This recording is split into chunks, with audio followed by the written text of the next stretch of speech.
The first time I realized something was terribly wrong, I didn't know it yet.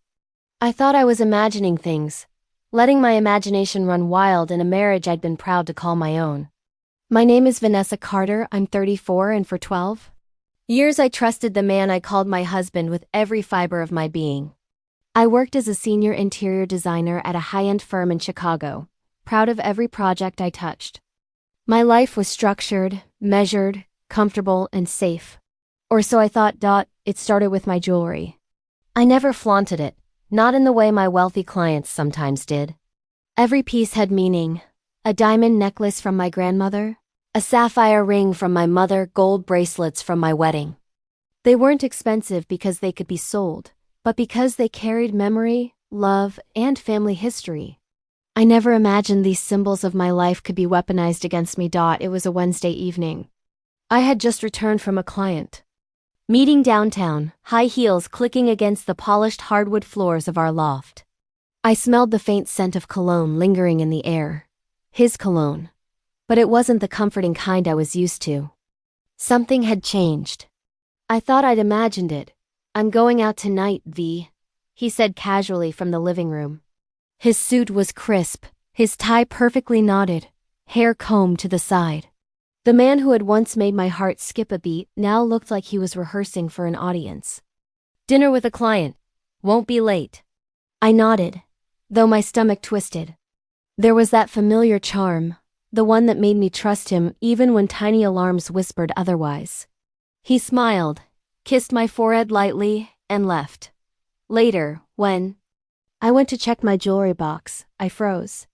My grandmother's necklace, the one I had worn at our wedding, was gone. My chest tightened, panic prickling at my skin. I called him immediately. Vanessa? His voice over the phone was smooth, calm, unaffected. Is something wrong? My grandmother's necklace. It's missing, I said, voice trembling. Oh, he said. That single word, casual, dismissive, made my heart drop. I thought you'd left it in your office drawer. Did you check there? I had checked everywhere. Nothing. I did. Grant, this isn't funny. Where is it? I didn't take it, he replied, that perfect tone of innocence that made me question my own mind. Maybe you misplaced it. But I knew better. Over the next week, more things went missing. A pair of diamond earrings, my mother's pearl bracelet. Small items I treasured. I confronted him every time, each conversation ending in him looking hurt and confused, and me apologizing for being paranoid. I hated feeling this way about the man I loved. But the gnawing feeling in my gut, the one I'd learned to trust over the years, was screaming at me. It wasn't just the jewelry. It was the late nights, the secret phone calls, the strange client meetings he suddenly had twice a week. He became meticulous about shutting doors, locking his laptop, even changing passwords on accounts we'd shared for years. The man I married was disappearing before my eyes. One evening I decided to follow him. Just to see if my fears were true. I didn't tell anyone, not my mother, not my best friend, not even my sister. I just left after work, driving in my old Honda, keeping a safe distance. He parked at a small, upscale jewelry store in Lincoln Park, a place I had never seen him enter before. I watched from across the street. He handed something to a young woman, blonde, stylish, barely out of her 20s. She took it with a smile that was too intimate for the streetlight, too familiar. Then she leaned in, whispered something, and he laughed. A soft, private laugh, the one he never shared with me anymore. I didn't need proof. The feeling of betrayal hit me like a truck. But I also knew I needed evidence, undeniable, cold evidence. Before I acted. The next day, I made an appointment with a private investigator. I called Clara Jensen, a woman with sharp eyes and a reputation for uncovering hidden truths. I explained everything. The jewelry, the late nights, the new woman. Clara didn't flinch. She simply asked me for details and began her work immediately. Meanwhile, I had to play normal. I had to pretend nothing was wrong. I went to work, smiled at colleagues, answered client emails, even suggested home decor changes to our apartment, all while planning the destruction of the man I once thought I loved. 2 weeks later, Clara called. Her voice was professional, but tinged with a kind of grim satisfaction. Vanessa, I've got everything you need. Bank records show large withdrawals coinciding with the days the jewelry disappeared. He's been sending gifts to her apartment. Receipts, hotel bookings, dinner reservations. There's more. He's been manipulating your joint accounts for months, siphoning funds to finance this affair. I felt a cold fury building in my chest. This wasn't just betrayal. This was a calculated, premeditated attack on my life and my trust. Every smile he gave me, every tender touch, every whispered, "I love you," all lies. That night, I stared at my reflection in the bathroom mirror. The woman looking back was calm, almost serene. But inside, a storm raged. He thought I was weak. He thought I was blind. He had no idea who he'd married. I spent the next week gathering more proof. Clara compiled photos, transaction records, hotel key receipts, gifts, everything. I went through each piece meticulously, noting dates, times, amounts, locations. Each piece built a clear picture of his betrayal. Then came the hardest part: planning. Not just to confront him, but to ensure he could never hurt me again. I called my mother, Evelyn Carter, a retired attorney with decades of experience in family law and estate matters. She listened carefully, asked questions, and didn't interrupt. "You want justice, not revenge," she said finally. "But if you want both, we need a plan. And it has to be perfect." We devised a multi-step approach. First, secure the evidence. Make copies, leave nothing to chance. Second, prepare witnesses. The young woman he was involved with, anyone who could testify, anyone who could verify. The financial manipulation. Third, legal preparation. Divorce filings, claims for theft, fraud, and emotional damages. Fourth, the public confrontation. He needed to know, in front of those who mattered, that his manipulation was finished. All the while he continued his charade. Dinners, sweet texts, small gestures, the wolf in sheep's clothing pretending to be my devoted husband. Each kiss, I returned.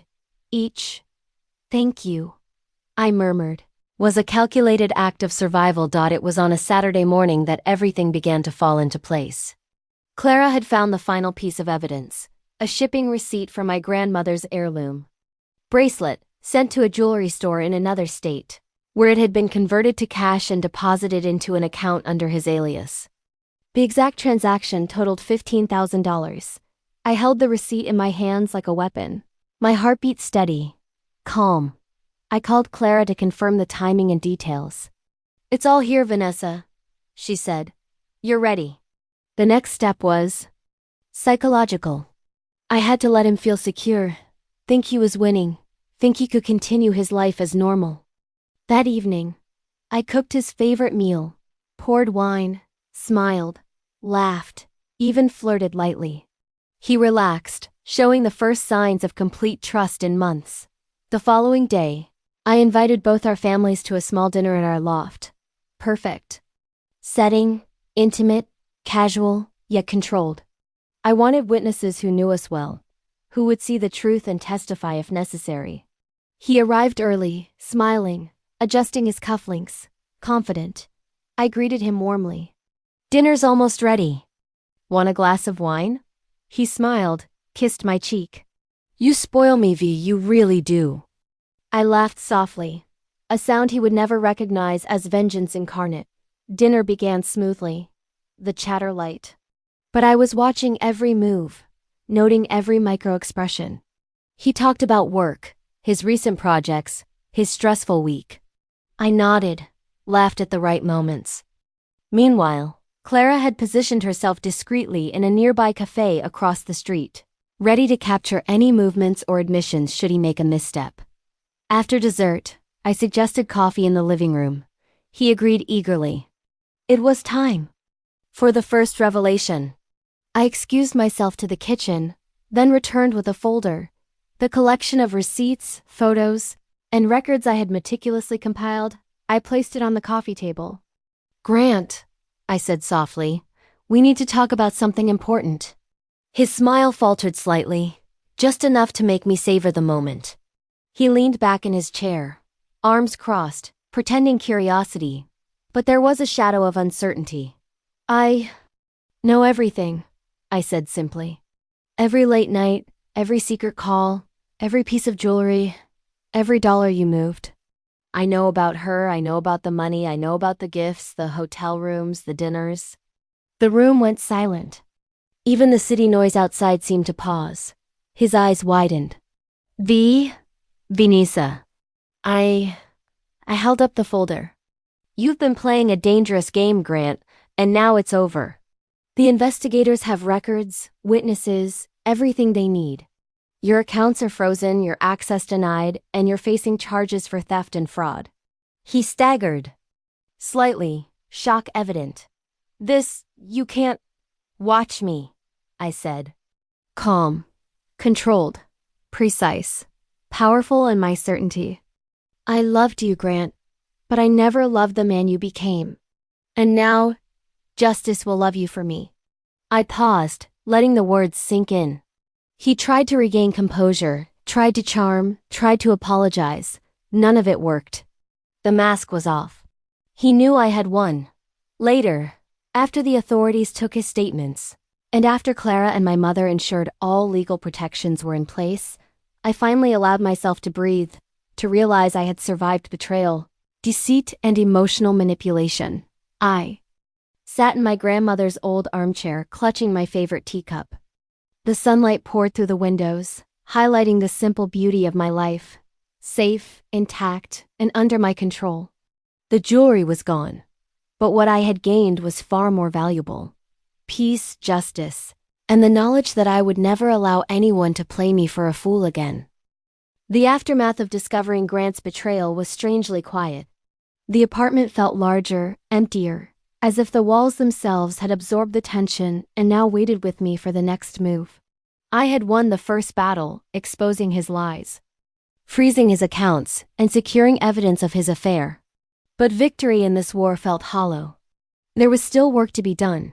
He needed to feel the full weight of his actions. And I needed to reclaim every fragment of my life he had attempted to steal. After the authorities left, I sat in my grandmother's armchair again, staring at the folder containing all the evidence I had gathered. Each receipt, each photo, each record was a small testament to his deceit, and yet, something inside me shifted. I realized that while I had uncovered his betrayal, revenge wasn't just about proving him guilty. It was about reclaiming the control he had taken, the trust he had shattered, and the dignity he had tried to destroy. The first step was preparation. I created a detailed plan, like a strategist mapping out a battle. I called Clara the next morning. We need to dig deeper, I told her.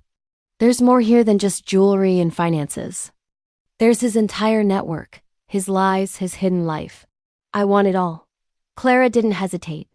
I was hoping you'd say that. He's sloppy, Vanessa. He leaves traces even when he thinks he's careful. Give me a week and I'll have everything. Meanwhile, I started changing my routines. I met clients earlier, worked later, and traveled for meetings without him knowing. Every time he called, I answered with calm indifference. I'm busy, Grant, I said, the words tasting sweet on my tongue. Every missed opportunity to manipulate me would make him feel powerless. And that was exactly what I wanted. At night, I stayed awake long after the city went quiet. I walked through our apartment, examining every corner, every room, every item he had touched. Memories flashed across my mind. The first dinner we cooked together, the late-night movies, the vacations we had planned. And with each memory, I felt a sting of loss, but also a rising fire of determination. One night, while scrolling through his emails on a laptop I had set up with secure access, I found something unexpected. A folder labeled Vanessa Projects. My heart pounded. As I opened it, inside were designs, sketches, and client proposals that he had been presenting as his own work. Every idea I had shared, every creative solution he had stolen and claimed credit for. The betrayal ran deeper than I had imagined. This wasn't just emotional manipulation. It was professional sabotage.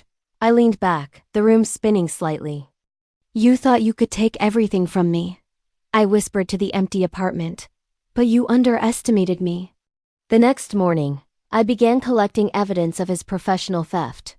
I cross-referenced emails, project notes, and timestamps. By the end of the week, I had a solid case that could ruin his career. Clara, ever meticulous, had also uncovered his financial transfers to offshore accounts, side businesses he had hidden, and additional gifts to the woman he thought he could hide from me. Every piece of information was a weapon. Then came the psychological part. I needed to make him feel the creeping dread of exposure. I sent an anonymous tip to his assistant about discrepancies in client reports. Subtle messages, unsigned, hinting that someone was watching, that someone knew. His calls became more frequent, defensive, desperate. I never answered. I let the fear simmer. One afternoon, I received a message from Grant's lover. She didn't know it was me, of course, only that someone had reached out to warn her. I think you should reconsider your involvement, the message read. It was carefully crafted, threatening yet ambiguous. I smiled. The dominoes were starting to fall. Meanwhile, I worked on rebuilding myself, emotionally and professionally. I reached out to old colleagues, refreshed connections, and slowly regained confidence in my own abilities. Each day I reminded myself that this was about me reclaiming my life, not just punishing him. Then came the confrontation with his lawyer. I had prepared meticulously, knowing that legal leverage would be essential. Every document was notarized, every claim backed by proof. You've underestimated my client, I said coldly. I have evidence of embezzlement, professional theft, and manipulation. Any attempts to undermine this case will only worsen your client's position. The lawyer, a seasoned man with decades of experience, nodded slowly. You've thought this through, he admitted. Your client should be very careful. After that meeting, I felt a quiet satisfaction. Each step was deliberate, each action calculated, and yet I remained composed. I was no longer the woman who cried in silence while her husband stole from her. I was a force to be reckoned with. But as powerful as I felt, I also knew the danger of underestimating him. Grant was intelligent, manipulative, and charming. He could charm juries, seduce witnesses, and turn people against me if I wasn't careful. I had to anticipate every move, predict every lie. One evening, Clara called with news that shook me slightly. He's aware someone is onto him, she said. He's made inquiries, asked questions, and seems to suspect you. Be careful. Don't make any direct moves yet. I nodded, my pulse steady. Let him think he has the upper hand, I said. Let him feel the control. He'll drop his guard, and that's when we strike. The psychological games escalated. I sent subtle messages through mutual acquaintances, hints that I was stronger, smarter, more aware than he could imagine. I began keeping a diary, meticulously recording every interaction, every suspicious movement, every sign of guilt. Each entry became a map of his unraveling, a blueprint for the next phase of my revenge. Then, the final personal trigger occurred, a birthday party he had organized for me. I arrived, dressed in a gown he had once loved, makeup perfect, hair styled. He smiled, thinking he had surprised me. But I saw the cracks immediately, the stress in his jaw, the nervousness in his eyes. I played along, laughing at his jokes, pretending to be delighted. During the party, I subtly directed conversations toward topics he feared: finances, projects, and accountability. His discomfort was palpable. Guests noticed, though they thought it was subtle teasing. I could see him shrinking under the weight of his own deceit being mirrored back at him. After the party, I waited until he was alone. Then I approached, calm, controlled, and deadly serious. Grant, you've played your hand, I said. You've stolen, lied, manipulated. And now, it's all coming to light. Every client you've cheated, every penny you've siphoned, every secret you thought I wouldn't uncover, it's all documented, all verified. He stammered, tried to regain composure, but I didn't let him. I continued, voice low but firm. I didn't just catch you. I outsmarted you. And this isn't just about money or jewelry. This is about respect. This is about power. And right now I have both. In the days that followed, I executed the final legal maneuvers. Divorce papers were filed, claims submitted, and witnesses ready. The woman he had been involved with was quietly contacted, given the evidence, and asked to testify if necessary. Every action was precise, leaving nothing to chance. Throughout it all, I maintained a facade of normalcy. I worked, laughed with friends, attended meetings, and appeared composed. But beneath the surface, I was a storm, coiled and ready to strike when the time was right. Then came the ultimate move. The public exposure. I arranged a private meeting with key colleagues, investors, and friends, a gathering he believed was for a celebratory project reveal. I presented the evidence, calmly, methodically, showing every fraudulent transaction, every stolen idea, every piece of jewelry, and the affair that had been hidden in plain sight. The room was silent. Gasps, whispers, and shocked expressions filled the air. He stood there, speechless, realizing that every secret he had harbored had been laid bare. The humiliation was complete, and I felt a cold satisfaction. Not cruelty, but justice. Afterward, I returned home, exhausted but elated. Sitting in my grandmother's armchair once more, I reflected on the journey. The betrayal, the planning, the patience, the careful execution, it had all led to this moment. I had not only reclaimed my life, but had ensured that he would never harm me again. And yet, as I closed my eyes, I knew this was only the beginning. There would be more battles, more confrontations, more moments when his desperation could turn dangerous. But for now, I had won the first war, and in winning, I had discovered the most important truth. I was stronger than I had ever imagined, and no one could ever take that away. The first days after the public exposure of Grant's lies were almost surreal. Everywhere I went, I felt the invisible weight of victory pressing gently against my shoulders. Not heavy, but unmistakably real. People whispered, eyes averted in surprise or admiration. I walked through the city streets with a quiet confidence that felt foreign at first, but quickly became intoxicating. The woman I had been was gone.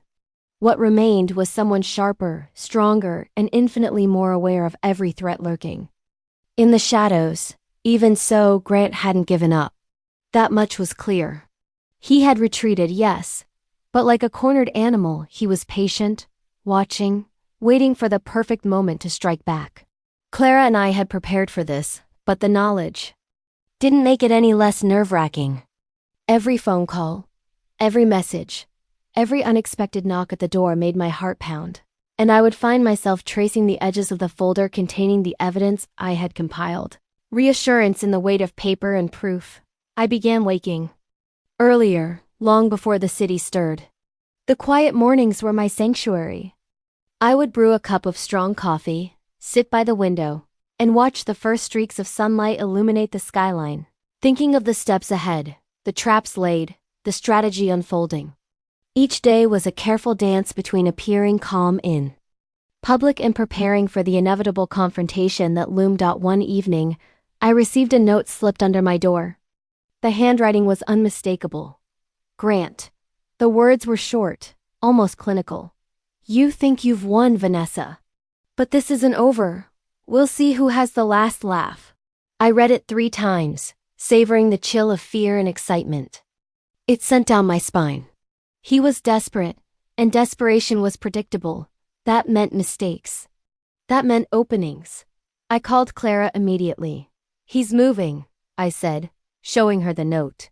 He's watching, planning. We need to tighten security and be ready for anything. Clara's voice was steady but urgent. Understood. I'll have surveillance in place and keep tabs on all his movements.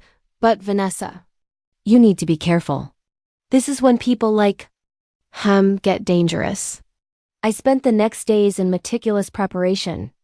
I reinforced the apartment's security, installed hidden cameras, and even set up a safe room where I could retreat if things escalated. Every exit, every corridor, every potential vulnerability was accounted for. It was exhausting, but it felt empowering.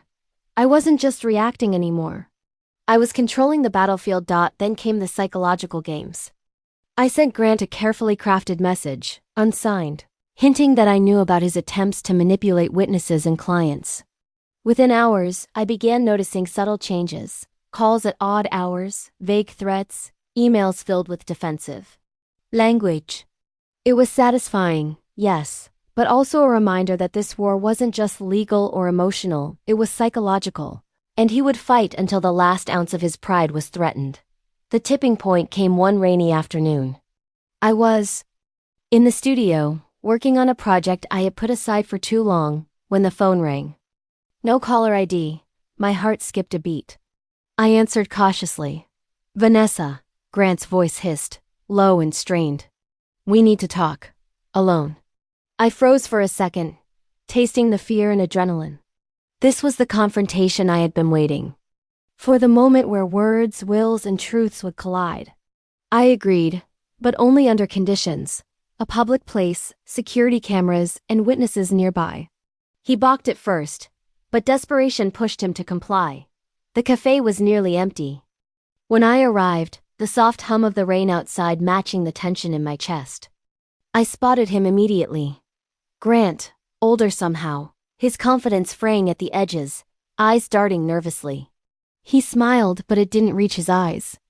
I took a deep breath, walked in, and sat opposite him. "You look tired," I said, softly, letting the words hang in the air. He chuckled, a hollow sound. "And you look triumphant. I suppose congratulations are in order." I didn't answer immediately. Instead, I watched him, noting every flicker of emotion, every micro-expression. Fear, guilt, and anger warred visibly across his face. "Triumphant isn't the right word," I said finally. "I'm free, that's all." He leaned forward, voice low and urgent. "You don't understand. I can fix this. We can fix this. It doesn't have to be the end." I shook my head, a small deliberate movement. "It's too late, Grant. You should have thought about the consequences before you betrayed me, before you lied, before you stole from me. This isn't about forgiveness. It's about truth, and I've made sure it's visible for everyone to see." He laughed nervously, but it was a brittle sound, as though the words themselves were breaking under pressure. "You don't know what you're doing. You can't destroy me completely." "I'll find a way." I leaned closer, my voice calm but icy. "Oh, I know exactly what I'm doing, and you've already lost. Every attempt to manipulate or control me is already part of the record. Every lie you told, every deceitful move, every stolen idea, it's all here." I tapped the folder on my lap. "And I'm not the same woman you thought you could fool." His hands trembled slightly as he reached for his coffee, avoiding my gaze. I continued, voice soft but unwavering. "You were clever, Grant, yes. Charming. Manipulative, smart. But you underestimated one thing, me. And that was your fatal mistake." For a long moment, neither of us spoke. The rain outside drummed a slow, hypnotic rhythm on the cafe's roof. I could feel the tension in the air, thick enough to taste. And then, finally, he exhaled, a sound like surrender.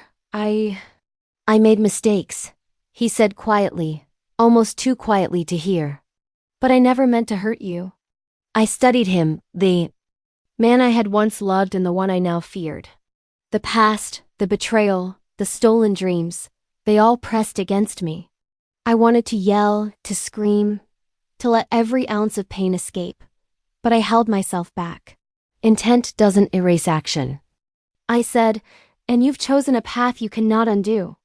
At that moment, I realized something profound. Revenge wasn't just about victory or humiliation. It wasn't about seeing him falter or crumble. It was about reclaiming my power, my voice, my life. And in doing so, I found a strange sense of peace, sharp and clear, like ice against skin. We parted that day without further words. Grant left, shoulders slumped, eyes avoiding mine. I stayed, sipping my coffee, letting the rain wash over the windows, absorbing the calm that followed the storm. Over the next weeks, the legal processes continued. though the psychological battle had already been won. Grant's reputation suffered irreparably. Clients distanced themselves, colleagues whispered, and the woman he had been involved with finally stepped back, shaken by the truth she could no longer ignore.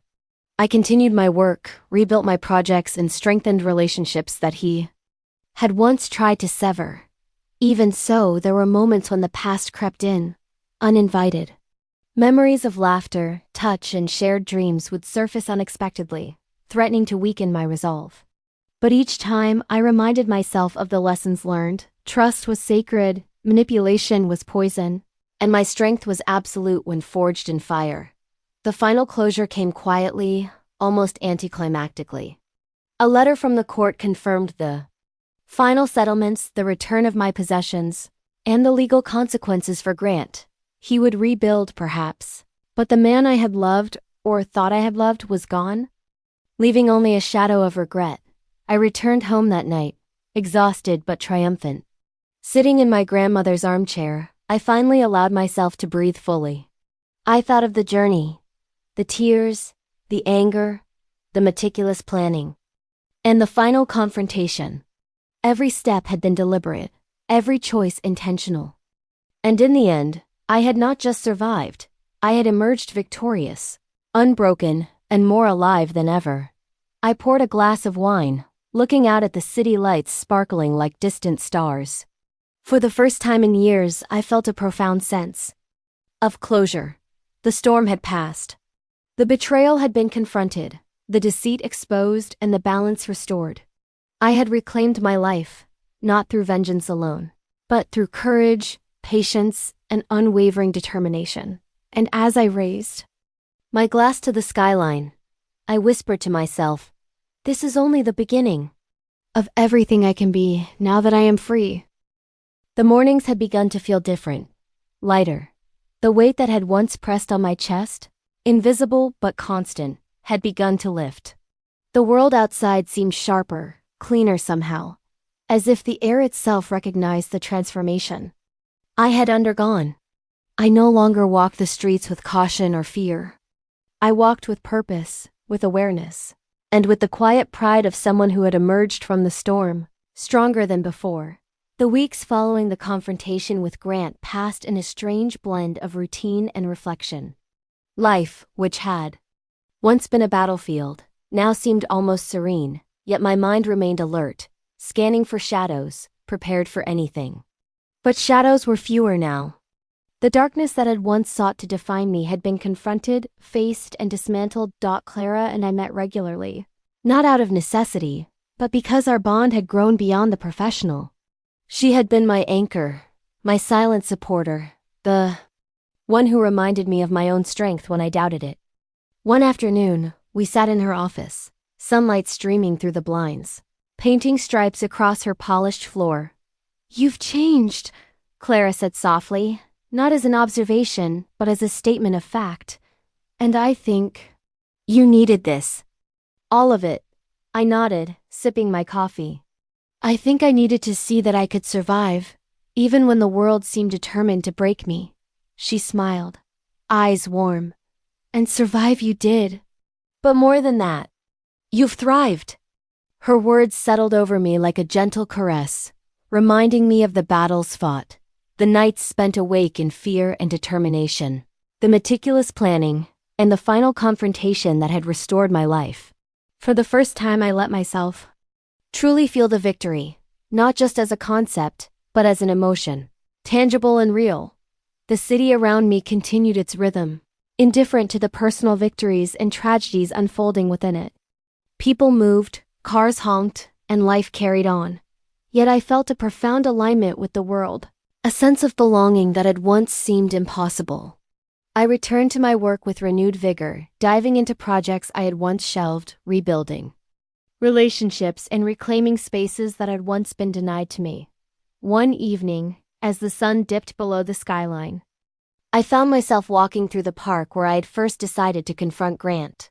The path was familiar, lined with the same old trees, leaves rustling in the wind like whispers of encouragement.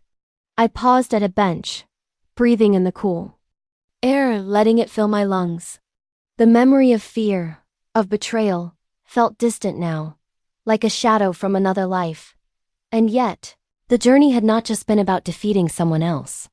It had been about discovering myself, my strength, my resilience, my capacity to rise above manipulation and deceit. I had learned that true power did not come from controlling others, but from mastering oneself, from standing unwavering in the face of challenges that seemed insurmountable. A notification on my phone broke the stillness. An email from the court confirmed that all proceedings regarding Grant were officially closed. The final settlements had been processed, my possessions returned, and legal consequences had been formalized. A small smile curved my lips as I read the words.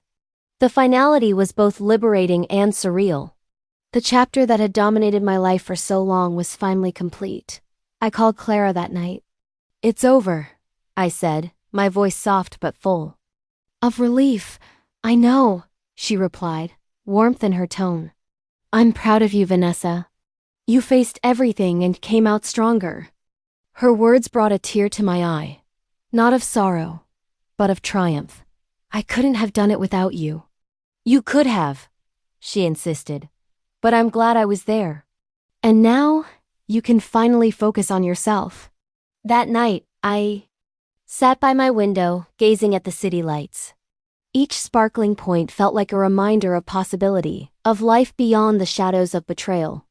I realized that freedom was not just about being safe from others. It was about reclaiming your own narrative, asserting your existence on your own terms. Days turned into weeks, and I settled into a new rhythm. I began writing again, documenting my journey, not as a tale of vengeance, but as a testament to resilience, to the power of patience, and to the strength that comes from facing adversity head-on. My words became a mirror, reflecting not only my struggles but the lessons embedded within them, lessons I hoped others could learn from. And then, one evening, as I was closing my laptop, I felt it, a sense of closure so profound that it bordered on the spiritual. The anger that had once consumed me was replaced by clarity. The fear that had once paralyzed me was replaced by confidence. And the uncertainty that had once haunted me was replaced by purpose. I was no longer running from shadows or memories. I was moving forward, unencumbered and whole. In the quiet moments that followed, I thought about Grant, about the man I had loved, the betrayal, and the confrontation. I felt no hatred, only recognition of the lessons learned. He had been a mirror, reflecting weaknesses I did not realize I possessed, and forcing me to confront them. In that sense, he had been a teacher, albeit a harsh one. And in confronting him, I had discovered a strength I did not know existed. The final act of closure came unexpectedly. I received a letter not from the court or from Grant, but from someone I had once helped in the midst of my own struggles, a former colleague who had suffered under Grant's manipulation. She wrote of gratitude, of newfound courage, and of how my actions had inspired her to reclaim her own life. I read the letter slowly, savoring each word, realizing that my journey had ripple effects beyond my immediate experience. The empowerment I had fought for myself was now empowering others. I shared the letter with Clara the next day. "See?" I said softly. "It wasn't just about me." Clara smiled, eyes shining. "No, it wasn't. And that's the beauty of what you've accomplished. You didn't just survive, you inspired others to survive too." That realization settled deep within me. Life had returned to a rhythm that was calm yet dynamic, familiar yet filled with possibility. I was no longer haunted by shadows or whispers of deceit. I was present, grounded and ready for whatever lay ahead. Months later, I found myself walking through the city park again, this time with a notebook in hand. I wrote freely, capturing thoughts, observations, and reflections, allowing my creativity to flow unimpeded. Around me, people laughed, children played, and the world moved on, indifferent yet beautiful. And I felt fully alive, fully in control, fully free. I paused at the same bench where I had once reflected on my journey, looking up at the sky painted in hues of orange and pink. I felt a profound sense of gratitude for survival, for resilience, for lessons learned, and for the power of truth. I had faced betrayal, fear, and manipulation, and emerged not broken, but strengthened, wiser, and ready to embrace life fully. As night fell and the city lights began to twinkle like distant stars, I closed my notebook, standing tall with a sense of quiet triumph. The journey had been long, arduous, and often painful. But it had brought me to this moment, a moment of peace, clarity, and unshakable confidence. And as I walked away from the park, leaving shadows and memories behind, I whispered to myself, "This is my life, my story, my victory. And it's only just beginning." If you've been inspired by Vanessa's journey and her triumph over betrayal, remember this: no matter how deep the shadows, your strength is always within you. Stand tall, face your challenges, and reclaim your life. Like, share, and subscribe to follow more powerful stories of resilience, courage, and personal victory. Comment below with a moment in your life when you overcame a challenge. Your story could inspire others.